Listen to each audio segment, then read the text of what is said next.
व्यासाय प्रतिबोधितां भगवता नारायणेन स्वयं व्यासेन ग्रथितां पुराणमुनिना मध्ये महाभारतम् अद्वैतामृतवर्षिणीं भगवतीम् अष्टादशाध्यायिनीम् अम्ब त्वामनुसन्दधामि भगवद्गीते भवद्वेषिणीम् यं ब्रह्मा वरुणेन्द्ररुद्रमरुतः स्तुन्वन्ति दिव्यैस्तवैः वेदैः साङ्गपदक्रमोपनिषदैर्गायन्ति यं सामगाः ध्यानावस्थिततद्गतेन मनसा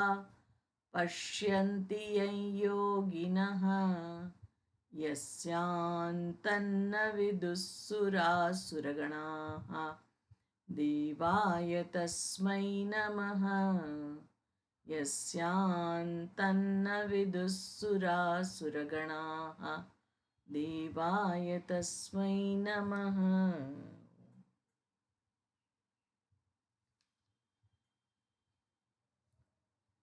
વિશ્વરૂપ દર્શન.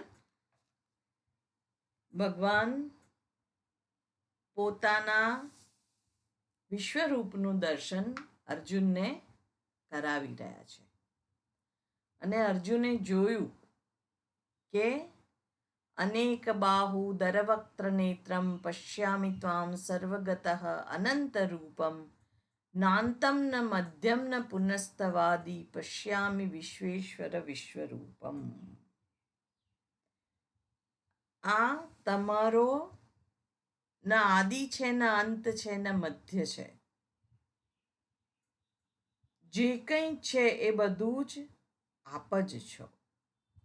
અને વિશ્વરૂપની અંદર એમણે જોયું કે અનેક બાહુ, અનેક એમના હાથ છે, અનેક ઉદર, અનેક મુખ. એટલે અહીંયા આગળ જે દર્શન કરી રહ્યા છે અર્જુન, એક જ રૂપની અંદર એ બધું કોણ છે? ભગવાન તમે છો. અને એટલા માટે જ અહીંયા આગળ વિશ્વેશ્વર વિશ્વરૂપ એવું સંબોધન કર્યું છે ભગવાનને. વિશ્વેશ્વર, વિશ્વના ઈશ્વર એ પણ તમે છો, અને વિશ્વરૂપ, વિશ્વરૂપે પણ તમે જ પ્રગટ થયેલા છો. અને આગળ 17મા શ્લોકની અંદર વાત કરતા કહે છે, કિરીટિનમ ગદિનમ ચક્રિણમ ચ તેજો રાશિમ સર્વતો દીપ્તિમંતમ પશ્યામિ ત્વામ દુર્નિરીક્ષ્યમ સમંતાત દીપ્તાનલાર્કદ્યુતિમપ્રમેય. ત્વામ તમને કેવા છો તમે? કિરીટિનમ ગદિનમ ચક્રિણમ ચ. કિરીટિનમ, કિરીટ, મુગટ ધારણ કરેલા, કિરીટી. ગદિનમ, ગદા ધારણ કરેલા. ચક્રિણમ, ચક્ર ધારણ કરેલા. તેજો રાશિમ, તેજના પુંજવાળા. એટલે આંખોને આંજી નાખે તેવું તેજ જે છે એવા. અને કેવા છો?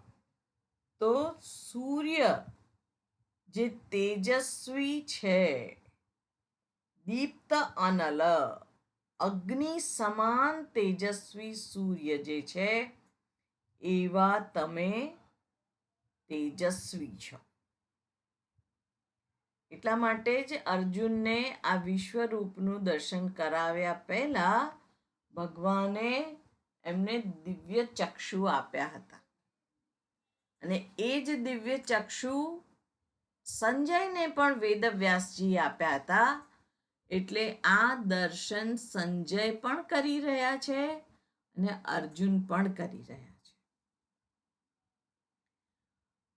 અને સંજય જ અત્યારે વર્ણન કરી રહ્યા છે કે અર્જુન ભગવાનને આ રીતે કહી રહ્યા છે, હું તમને મુકુટ વાળા, ગદાવાળા, ચક્રવાળા અને તેજના પુંજવાળા, ચારે બાજુથી કાંતિમાન, ચારે બાજુથી પ્રજ્વલિત અગ્નિ ને તેજસ્વી સૂર્ય સમાન, જેને જોવા મુશ્કેલ છે અને મર્યાદિત, અપ્રમેય. આપણે ગઈ વખતે આ શબ્દને બહુ વિસ્તારથી જોયો છે. તમે અપ્રમેય છો એટલે કે પ્રમેય, જાણવાનો વિષય. પ્રમાણ એટલે સાધન, જેના વડે જાણી શકાય તે. અને પ્રમા એટલે જ્ઞાન, એટલે જે જ્ઞાનનો વિષય છે. દાખલા તરીકે આ ટેબલ છે એ મારા જ્ઞાનનો વિષય છે અને એના માટે પ્રમાણ છે ચક્ષુરેન્દ્રિય. ચક્ષુરેન્દ્રિય ના હોય તો આપણે જાણી શકીએ નહીં. એ સાધન છે, જ્ઞાનનું સાધન, એ પ્રમાણ છે. એટલે પ્રમાણ અને પ્રમેયનો જ્યાં સંયોગ થાય છે ત્યાં પ્રમા છે જ. ટેબલ અને મારી આ ચક્ષુરેન્દ્રિય, એની વચ્ચે કોઈ અંતરાય નથી. ચક્ષુરેન્દ્રિય સ્પષ્ટ રૂપે જોઈ શકે એવી સક્ષમ છે તો જ્ઞાન થાય ને થાય જ. પણ એક મહત્વનું પરિબળ હોય એની પાછળ મન હોવું જોઈએ. જો મન ના હોય તો સામે દિવાલ હોય તો પણ ભટકાઈ જવાય છે. કારણ કે દિવાલ છે, આટલી મોટી દિવાલ, કોઈને ચાલતા ચાલતા પડી જાય. આપણે કે આટલો મોટો ખાડો ના દેખાયો તમને? કેમ ના દેખાયો? મન બીજે ક્યાંક હતું. તો આ મન પણ એની પાછળ હોવું જરૂરી છે. એટલે જે રૂપમાં આપણે એમનું આહ્વાન કરીએ છીએ, પૂજા કરીએ છીએ, એ રૂપનું વર્ણન અહીં આગળ કરેલું છે. ચતુર્ભુજ રૂપ ભગવાનનું, પ્રભુ તમે કેવા છો? અર્જુનને દેખાય છે. અને ગદા, ચક્ર, એક હાથ અભય મુદ્રામાં છે અને એક હાથ ચરણ તરફ છે. એટલે મારા શરણે આવ, હું તારું રક્ષણ કરીશ.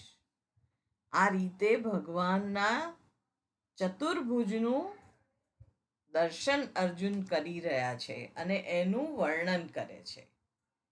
એટલે અહીં આગળ એ વાત કરી અને પછી હવે આગળ શું વાત કરે છે?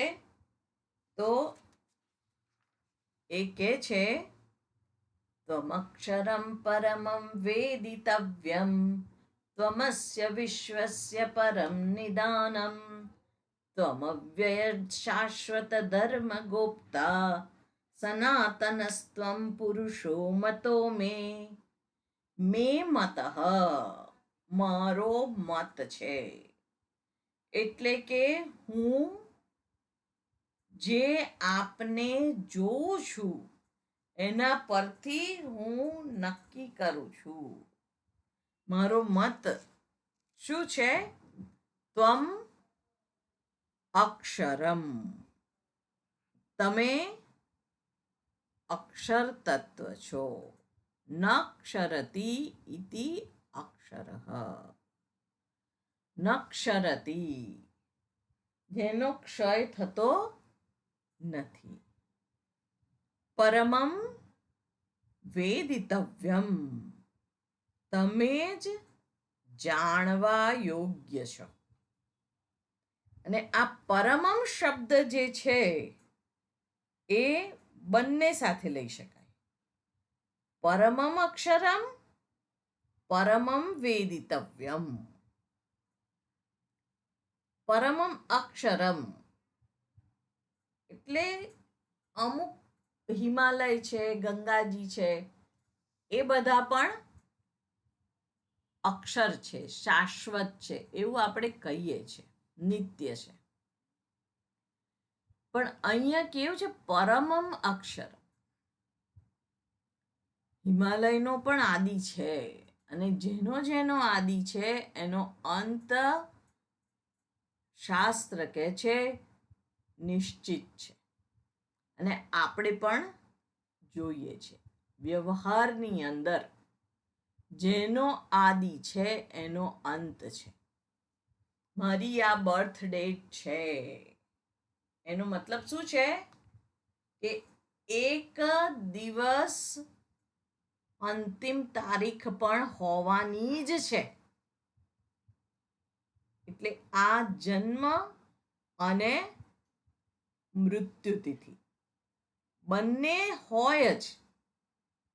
પણ આ કેવું છે, તમે ભગવાન અક્ષરમ, પરમમ અક્ષરમ, નક્ષરતી, જેનો વિષય એ જાણવા યોગ્ય છે. અને સર્વૈહિ વેદૈહિ વેદિતવ્યમ, સર્વ વેદોની મદદથી વેદિતવ્યમ. બીજી કોઈ રીતે આપણે જાણી શકાય ભગવાન? ભગવાન કહે છે મારા રૂપ તો અનેક છે. શ્રી કૃષ્ણ રૂપે, શ્રી રામ રૂપે, અંબાજી રૂપે, હનુમાન રૂપે, જે રૂપ તારે ગણવા હોય તે ગણ. પણ એ જે રૂપ છે એટલો હું સીમિત નથી. એટલે મને જાણવું હોય તો વેદ, એના સિવાય બીજો કોઈ ઉપાય નથી, બીજો કોઈ રસ્તો નથી. એટલે જે આપણી સનાતન સંસ્કૃતિ છે કે જેનો કદી નાશ નથી, જે જેવું છે એવું જ છે, એને સનાતન કહેવાય. અને એની અંદર વેદિતવ્યમ કોના વડે? જ્ઞાતવ્યમ મુમુક્ષુભિ, મુમુક્ષુ વડે તમે જાણવા યોગ્ય છો. કેમ મુમુક્ષુ વડે જાણવા યોગ્ય છે? બીજા કોઈ વડે કેમ જાણવા યોગ્ય નથી? કારણ કે બીજાને જાણવાની ઈચ્છા થતી નથી. ઈચ્છા થાય ત્યારે એ વ્યક્તિને આપણે ગમે તેમ કરી અને જાણી લઈએ છીએ. આપણને કોઈ વસ્તુ ખાવાની ઈચ્છા થાય, બહુ ભાવે છે, કેવી રીતે બનાવવાનું જાણી લઈએ, પછી બનાવીશું, અને પછી પેટ ભરીને ખાઈશું. હાશ.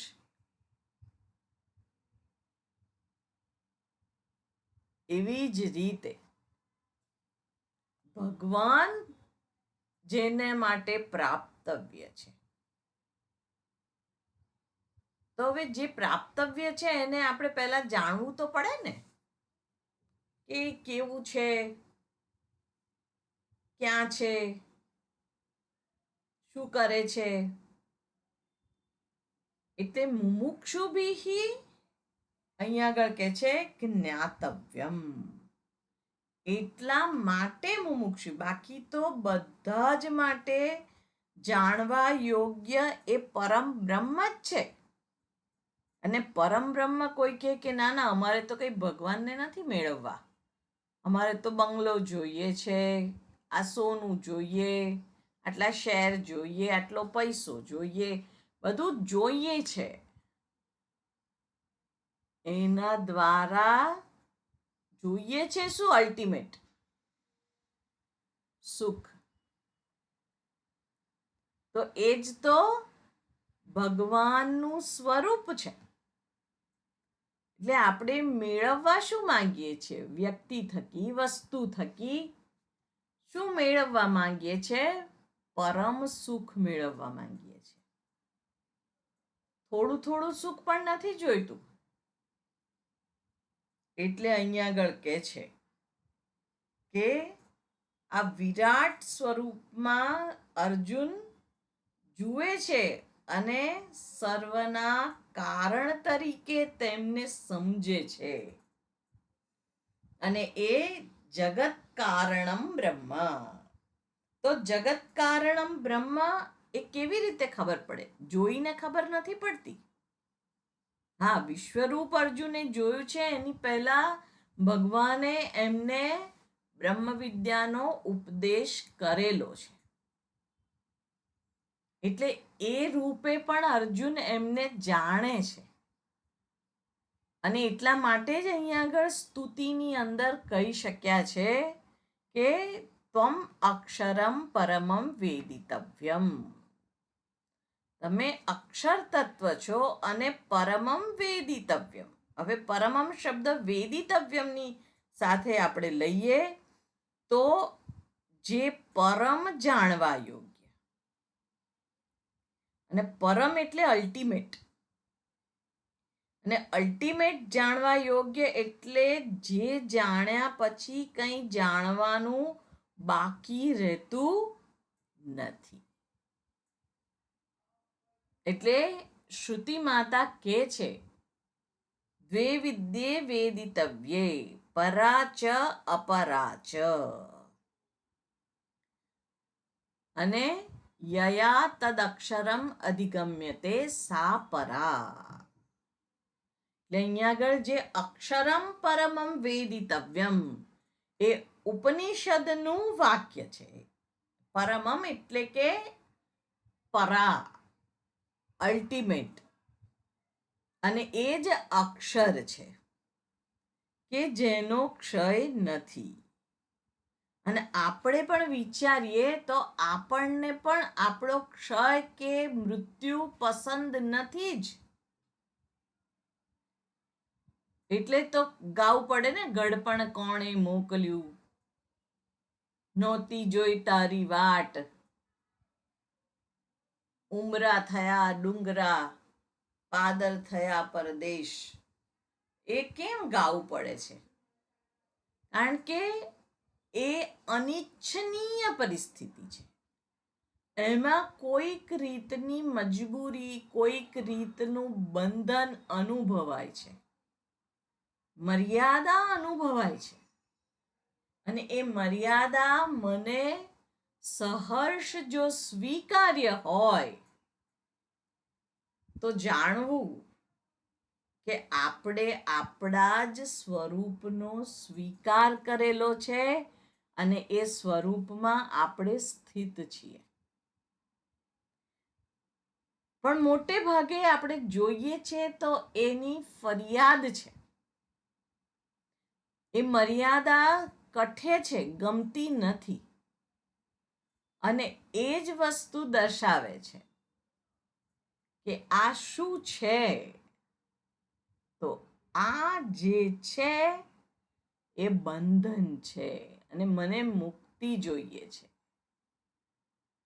હું મુક્ત થઉં શેનાથી? આ મર્યાદાથી. પણ મર્યાદા નહીં હોય એવું બનવાનું નથી. કોઈકના કોઈક ક્ષેત્રની, કોઈકને શારીરિક મર્યાદા ના લાગતી હોય તો માનસિક મર્યાદા લાગતી હોય છે. એમ થાય કે આ ગુલામી શું કરવાની? સ્વતંત્ર કોઈ આપણે નિર્ણય ના લઈ શકતા હોઈએ, એ પણ મર્યાદા છે. એ પણ પીડાદાયક જ છે. તો શું કરવું? એ વખતે અહીં આગળ આપણી પરમ કારુણિકા અંબ માં ભગવદ્ ગીતા અથવા તો જે શાસ્ત્ર શ્રુતિ માતા છે એ અહીંયા આગળ કહે છે કે તું મુક્ત જ છે. કેવી રીતે? પરમમ વેદિતવ્યમ, પરમમ અક્ષરમ વેદિતવ્યમ. જાણીને જ મુક્ત થવાય. શું જાણીને? કે સ્વરૂપથી હું મુક્ત જ છું. જે મર્યાદા અનુભવાય છે એ મનની છે, બુદ્ધિની છે, ઇન્દ્રિયોની છે, શરીરની છે. બાકી જન્મ્યા છીએ જ મર્યાદિત જ્ઞાન સાથે, મર્યાદિત શક્તિ સાથે, મર્યાદિત શરીર સાથે. મર્યાદા સાથે જ જન્મેલા છીએ અને ઉપરથી લટકાનું અજ્ઞાન છે. એટલે જન્મીને રડવા સિવાય કંઈ આવડતું નથી. અશક્તિમાન. એક મચ્છર બેઠું છે તો પણ મને નથી પડતું ભાન કે એને હું ઉડાડું. એટલી બધી મારામાં પરવશતા છે. કોઈ ઉચકે તો ઉચકાવાનું, કોઈ બહાર લઈ જાય તો જવાનું, કોઈ ખવડાવે તો ખાવાનું. અને પેટમાં દુખતું હોય તો રડવાનું. પણ જ્યારે માને સમજણ પડે કે બીજા કોઈને સમજણ પડે કે ભાઈ આને પેટમાં દુખે છે એટલે રડે છે, એને બીજું કોઈ કારણ નથી. હમણાં એક દીકરાની વાત સાંભળી. વર્ષ કે 5-6 મહિનાનો હશે, ખબર નહીં. અને રડ્યા કરે, ખાય નહીં. હવે ખબર જ ના પડે કે કેમ એ આટલું બધું રડે છે ને ખાતો નથી. પછી 1-2 દિવસ સુધી આવું ચાલ્યું. બહુ જ રડે. પછી ડૉક્ટરને બતાવ્યું. ઘરના બધા ઉપાય તો કર્યા. પછી ખબર પડી કે એને જે બાથરૂમ જવાની જગ્યા હતી ત્યાં આગળ અંદર એક ગાંઠ થઈ ગઈ હતી. હવે એનું દર્દ એને એટલું બધું હશે તે એને રડવું આયા કરે. એટલે ક્યાં દુખે છે મને એ પણ ના કહી શકે. એ વખતે કેટલી લાચારી, કેટલી પરવશતા અનુભવાય. આપણે પણ એવું નથી? કેટલી પીડા. કહેવા બેસીએ તો આપણા બધાની એક જીવન ગાથા લખાઈ જાય. પણ એની વચ્ચે પૂજ્ય સ્વામીજી બહુ જ સરસ વાત કરતા હતા કે એની વચ્ચે પણ જો આપણે હસી શકતા હોઈએ તો એ શું દર્શાવે છે? કે એ મર્યાદા કે એ પીડા તમારી નથી. નહીં તો હસવું ઇમ્પોસિબલ છે.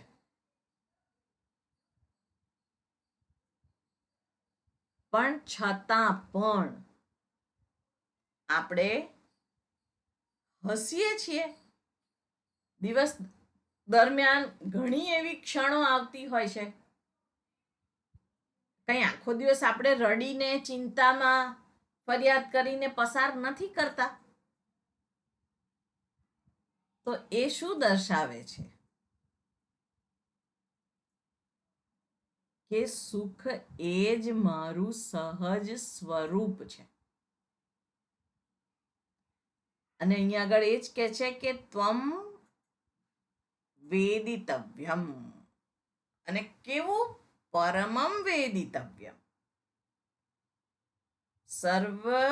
સર્વે વેદાહ યત પદમામનંતી તપાગુંસી સર્વાણી ચ યદ વદંતી. એને કે છે ઓમ ઇત્યેતત. કઠોપનિષદની અંદર આવે છે. બધા જ વેદ આપની જ વાત કરે છે. અને એ શું છે? ઓમ. અને ઓમ એટલે પરમાત્માનું એકાક્ષરી નામ છે. અને એ જ મારું સાચું સ્વરૂપ છે.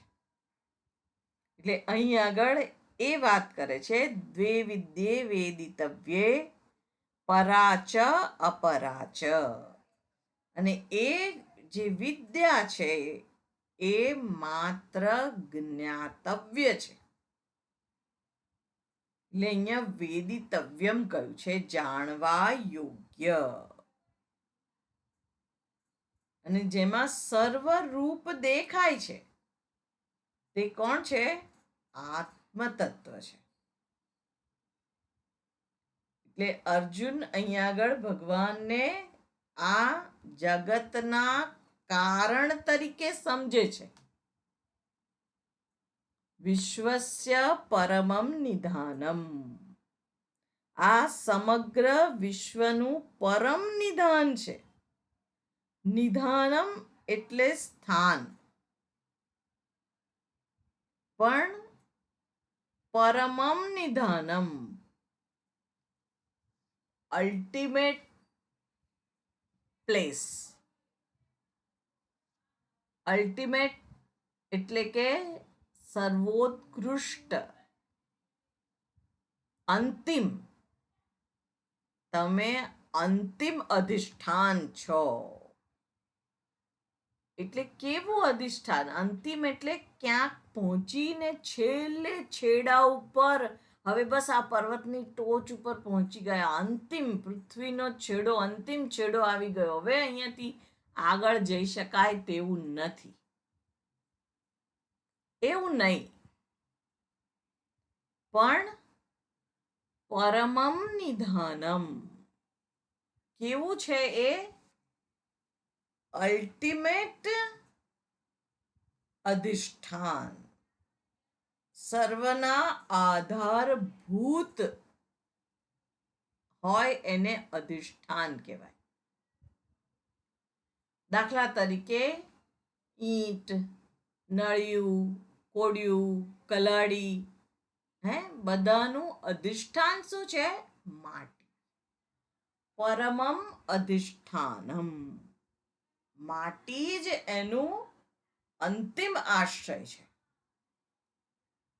એટલે ઘડાનો આધાર શું છે?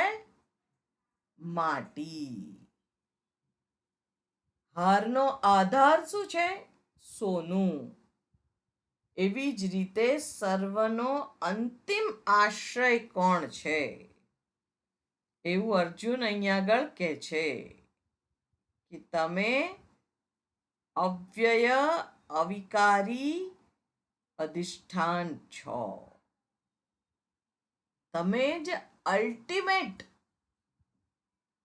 સ્થાન છો કે જેને જાણ્યા પછી કંઈ જાણવાનું રહેતું નથી, જ્યાં પહોંચ્યા પછી ક્યાંય પહોંચવાનું રહેતું નથી. એટલે એનો અર્થ શું છે?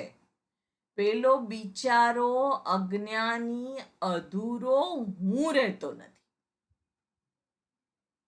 સ્થૂળ રીતે કંઈક જાણી લેવાનું, સ્થૂળ રીતે કંઈક પહોંચી જવાનું એવું નથી.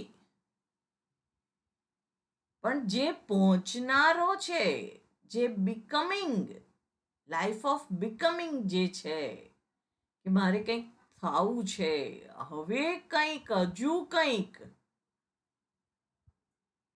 ખૂટે છે, કંઈક ખૂટે છે, બસ હવે કંઈ ખૂટતું નથી. પરિપૂર્ણોહમ. હું પરિપૂર્ણ છું.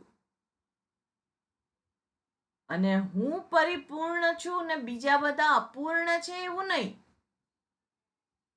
નહીં તો એ પાછો બીજો પ્રશ્ન છે કે ભાઈ હું તો પરિપૂર્ણ છું, પણ આ બધા આવા છે, જવા દો ને, વાત જ કરવા જેવી નથી. એવું જે આપણે કહીએ છીએ, બીજાને નિમ્ન કક્ષામાં ગોઠવીએ છીએ અને આપણે સુપીરિયર કક્ષામાં ગોઠવાઈએ છીએ. વ્યવહાર ચોક્કસ અધમ કોટીનો હોય એનો, પણ એનો અર્થ એ નથી કે એ વ્યક્તિ કોઈ રીતે સ્વરૂપથી ચ્યુત થયેલો છે, એવું નથી. એટલે અહીં આગળ એ કહે છે કે તમે કેવા છો? તો પરમમ નિધાનમ, અવિકારી, અવ્યય, અક્ષર. પછી કે છે કે શાશ્વત ધર્મ ગોપ્તા. ગોપ્તા રક્ષણ કરનાર. અને ક્યાં છો? શાશ્વત ધર્મ ગોપ્તા. શાશ્વત ધર્મના રક્ષણ કરનાર છો, નિત્ય ધર્મના રક્ષક છો. એટલે જે ધર્મ છે તમારી જ અભિવ્યક્તિ છે. નિત્ય એટલે હમણાં જ આપણે જોયું સનાતન, જે છે જ.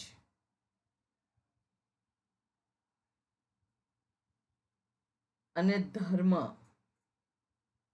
કોઈએ શીખવાડવો પડે એવો નથી.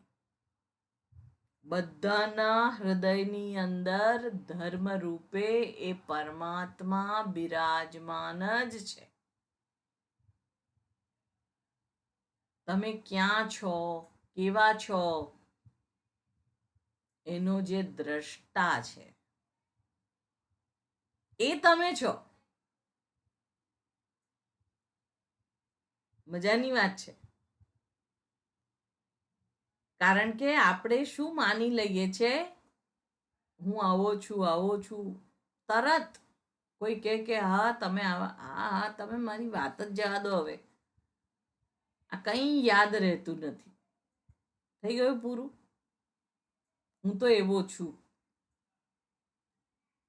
અહીંયા આટલા બધા શ્લોકમાં એવું કહેવા માંગે છે? ના, તમે જે છો એ જ હું છું.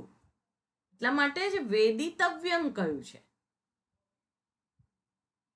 દર્શિતવ્યમ નથી કહ્યું. તમે દર્શન યોગ્ય છો એટલે સ્થૂળ આ ચક્ષુરેન્દ્રિયથી તમારા રૂપને જોઈ શકાય એટલું જ નથી, પણ તમે જ પરમમ નિધાનમ, પરમમ સ્થાનમ, જે અવ્યય છે એ તમે છો. અને હું વ્યય થનારો છું, નાશ પામનારો છું. આપણે એવું જ જાણીએ છીએ આપણને, અને એવું માનીએ છીએ. આજે છું, કાલે નહીં હોવ.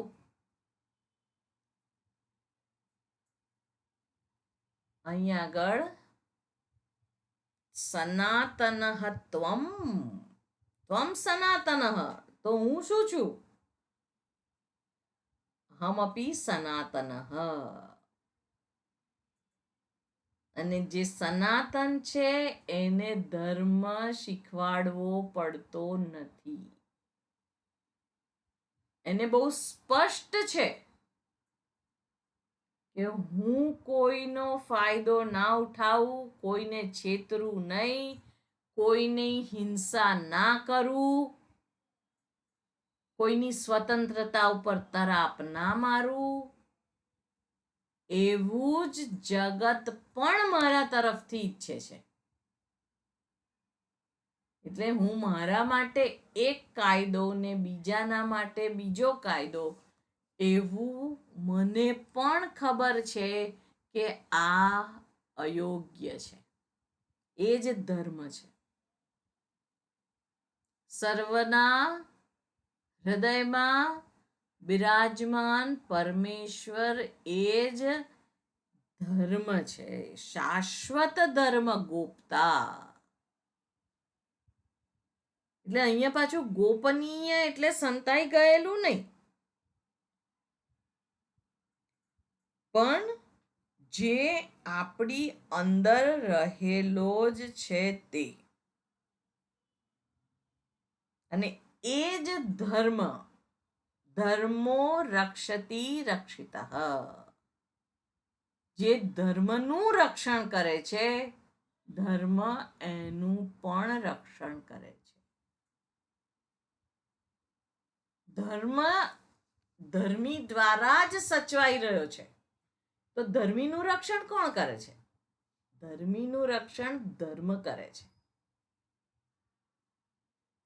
એટલે તેવી રીતે અહીંયા આગળ કહે છે કે તમે ભગવાન શાશ્વત ધર્મ ગોપતા છો. શાશ્વત ધર્મના રક્ષણ કરનારા હંમેશા. અને આપણે જોયું છે ભક્તોના જીવન ચરિત્ર, મહાપુરુષોના જીવન ચરિત્ર દ્વારા કે કોઈ પણ પરિસ્થિતિની અંદર ઈશ્વર ગમે તે રૂપે આવી અને એમને એ પરિસ્થિતિમાંથી ઉપર ઉઠાવે છે.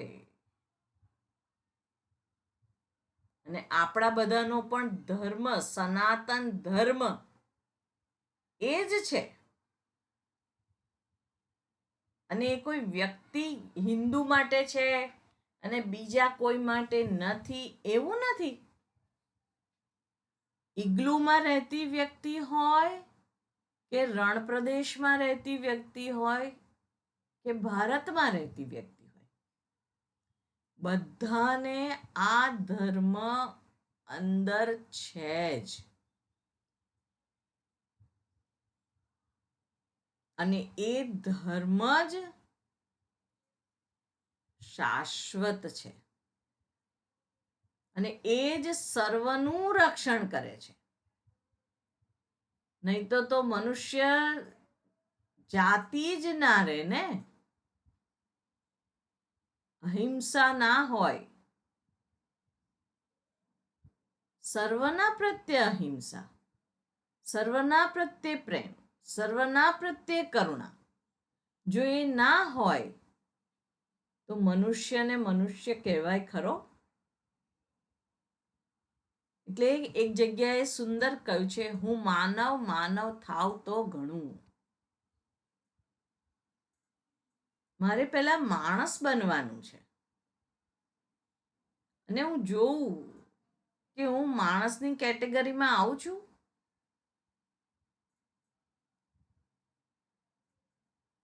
એક છે પથ્થર માનવ, બીજો છે પશુ માનવ, ત્રીજો છે માનવ માનવ,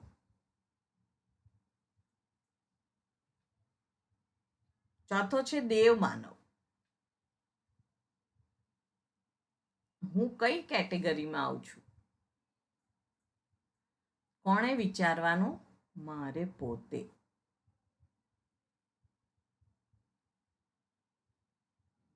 પથ્થર કહે છે ને, પથ્થર ઉપર પાણી, પણ એમાં પણ કૂંપળ ફૂટેલી જોઈ છે. માનવતાની લાગણીની ભીનાશ ત્યાં પણ છે. પશુ માનવ, બે શેરીના કૂતરા ભેગા થયા હોય અને જે ખેંચા ખેંચ કરે, જે એકબીજા ઉપર ભસે, બચકા ભરે,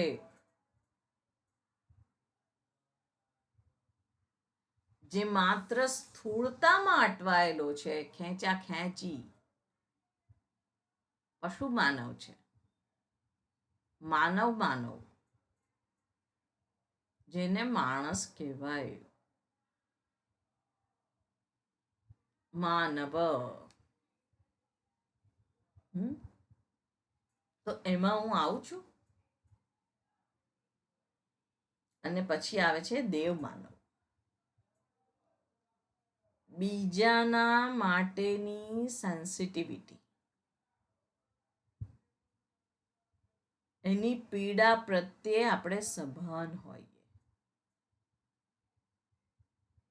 એને કહેવા માટે, એના ઉપર હાથ ઉપાડવાનો, હે એ જે કરીએ છે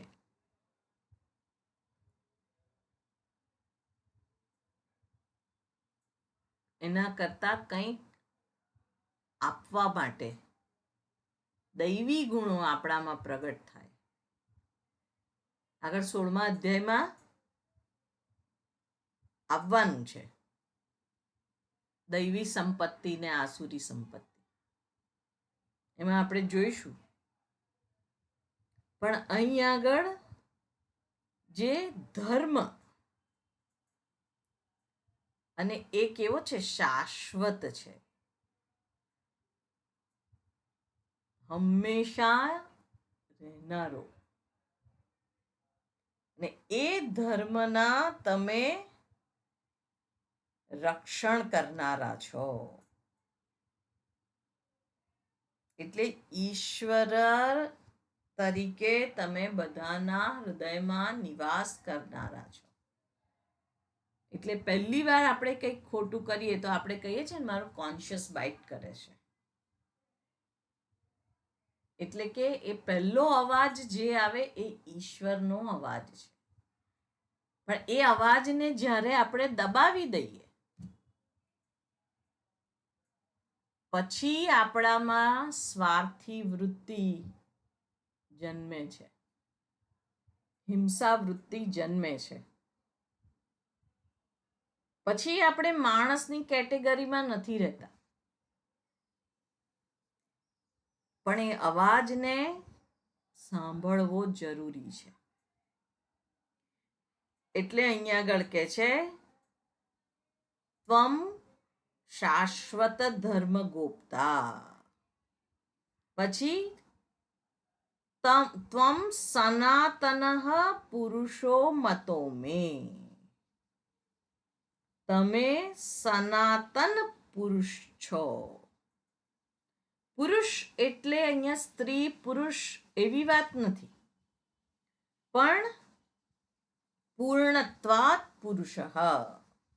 પુરુષ શબ્દની અનેક વ્યુત્પત્તિ છે, એમાં એક છે પૂર્ણત્વાત પુરુષ. અહીં આગળ એ વ્યુત્પત્તિ છે, તમે પૂર્ણ છો. શાસ્ત્ર જે કહી રહ્યા છે એ જ મારી સ્પષ્ટ સમજ છે, એ જ મતો મે મત, એ જ મારો મત છે. શું કહી રહ્યા છે? જે હમણાં આપણે આગળ જોયું તે. અને તમે પૂર્ણત્વાત પુરુષ, તમે પૂર્ણ છો, પરમ બ્રહ્મ છો, સૃષ્ટિના કર્તા છો, કારણ છો, અવ્યય છો, ધર્મ તરીકે તમે રહેલા છો. અને એ બધા જ શબ્દોની હું સત્ય તરીકે કદર કરું છું. અર્જુન વિશ્વરૂપના જે દર્શન કરી રહ્યા છે એના આધાર ઉપર એ વાત કરી રહ્યા છે, અને એના આધારે જ એમને નિર્ણય કર્યો છે કે શાસ્ત્ર જેને પ્રકાશિત કરે છે તે હું અને તે તમે. એટલે આપણે જે પરોક્ષ જ્ઞાન થયું છે આ વાતોથી, એનાથી જ અપરોક્ષ જ્ઞાનની શક્યતા છે. ઈશ્વર અહમસ્મી, આ વિશ્વરૂપ હું જ છું. અને અહીં આગળ એ વાત તો કરે છે, પણ આપણે જોયું એ રીતે એ પોતાને અંદર સમાવેશ કરતા નથી. એટલે ત્વમ ત્વમ ત્વમ શબ્દ વાપરેલો છે. આપણે સમગ્ર રીતે આ શ્લોકને જોયો છે, પણ અર્જુનની દ્રષ્ટિ કેવી છે? એ ભગવાનને ત્વમ અક્ષરમ ત્વમ પરમમ વેદિતવ્યમ ત્વમ વિશ્વસ્ય પરમમ નિદાનમ ત્વમ અવ્યયઃ ત્વમ ધર્મ શાશ્વત ધર્મગુપ્તા ત્વમ સનાતનઃ પુરુષઃ, બધું તમે જ છો ભગવાન, એમ કે છે. પણ એ જ હું છું એ હજુ એમણે શોધવાનું બાકી છે. અને એટલા માટે અહીં આગળ જ્યારે એ આગળ વાત કરશે ત્યારે એ ભયભીત પામેલા છે, કારણ કે પોતાનો એમાં સમાવેશ નથી કરેલો.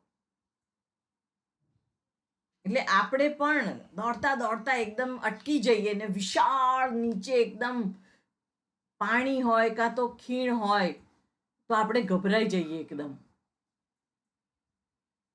વિશાળતાને જોઈને આપણને કેમ ગભરામણ થાય છે? કારણ કે હું એમાં ઇન્ક્લુડ નથી કરેલો. સમાવેશ મારો જ મારે કરવાનો છે. એવી જ રીતે અહીં આગળ તૈત્તરીય ઉપનિષદની બીજી વલ્લીમાં જે કહ્યું છે એને અહીં આગળ ઉદ્ધૃત કરે છે. યદા હિ એવ એષઃ એતસ્મિન ઉદરમંતરમ કુરુતે અથ તસ્ય ભયમ ભવતી. ઉદરમ એટલે ઉત અરમ. ઉત એટલે છતાં પણ અથવા તો પણ, અને અરમ એટલે અલ્પમ. ઉત અપી અરમ, જરા સરખું પણ અલ્પમ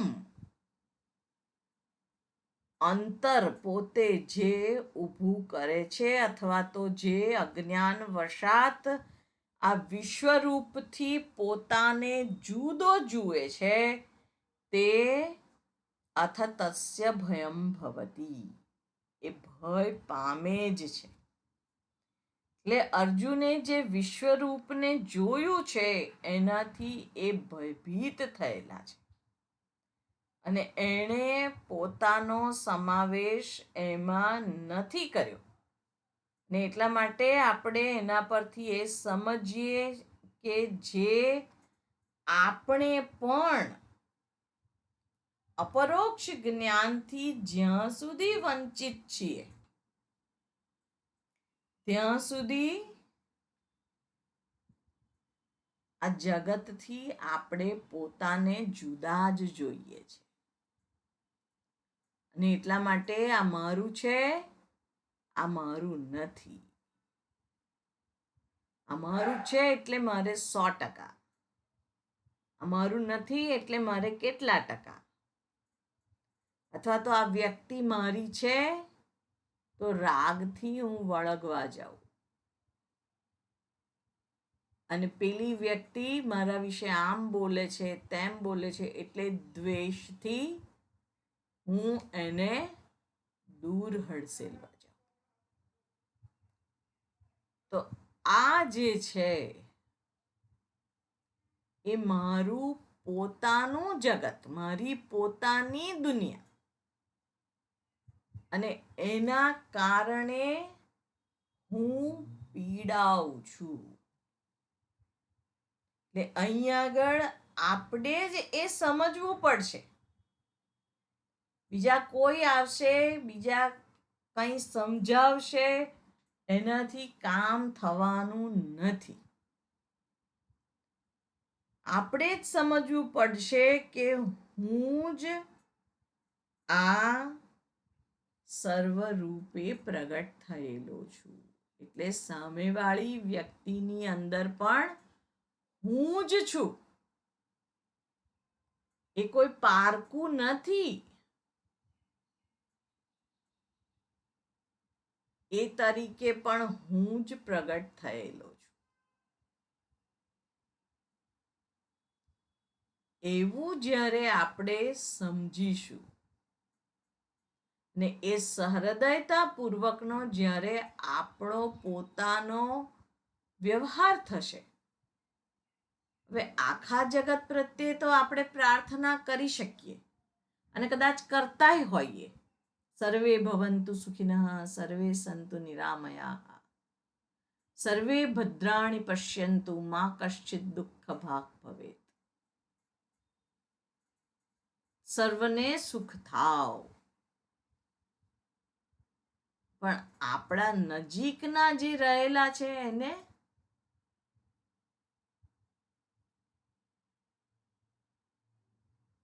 એને આપણે સુખ આપી શકીએ?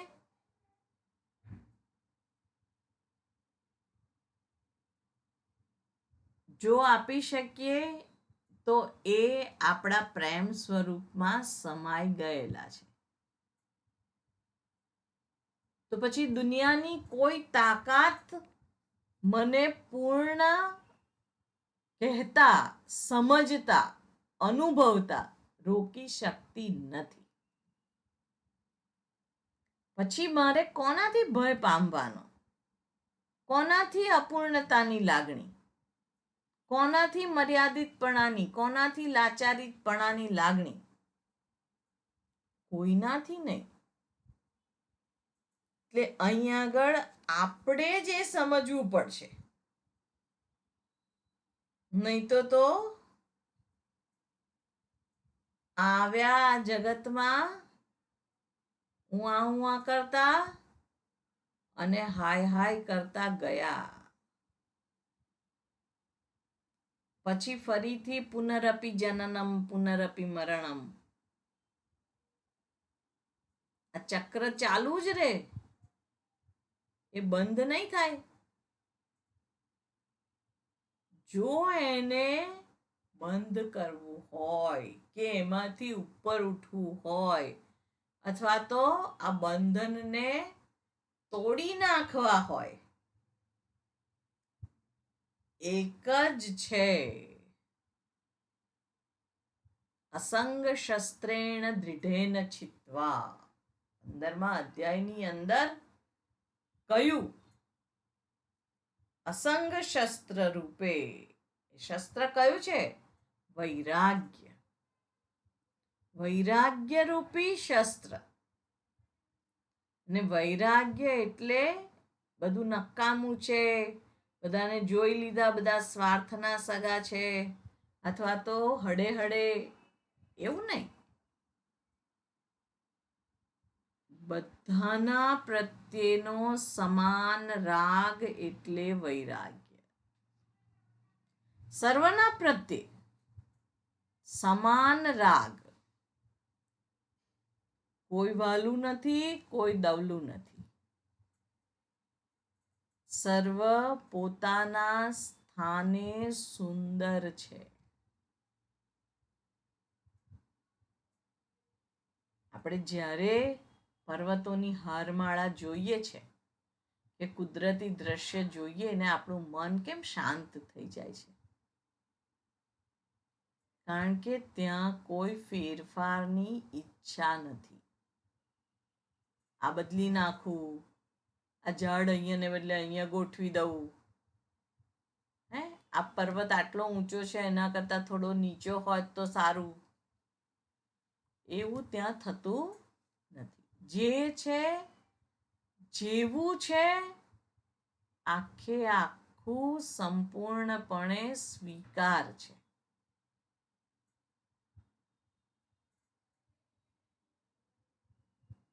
આ સ્વીકાર જ્યારે આપણી અંદર થાય ત્યારે એ પ્રેમ સ્વરૂપ, મારું પૂર્ણ સ્વરૂપ, એને પ્રગટ થતા કોઈ રોકી શકે નહીં. અને એ જ ધર્મ છે, એ જ પરમમ અક્ષરમ છે, પરમમ વેદિતવ્યમ છે, વિશ્વસ્ય પરમમ નિધાનમ. જ્યાં ગયા પછી આ અપૂર્ણતાવાળા જગતમાં પાછા આવવાનું રહેતું નથી. અને આ સ્વરૂપ જ આપણું છે, બીજું બધું અનિત્ય છે, આ એક જ નિત્ય છે. અને એને આપણે પ્રાપ્ત કરીએ. ઓમ પૂર્ણમદ પૂર્ણમિદં પૂર્ણાત પૂર્ણમુદચ્યતે પૂર્ણસ્ય પૂર્ણમાદાય પૂર્ણમેવાવશિષ્યતે. ઓમ શાંતિ શાંતિ શાંતિ. હરિ ઓમ. શ્રી ગુરુભ્યો નમઃ. હરિ ઓમ.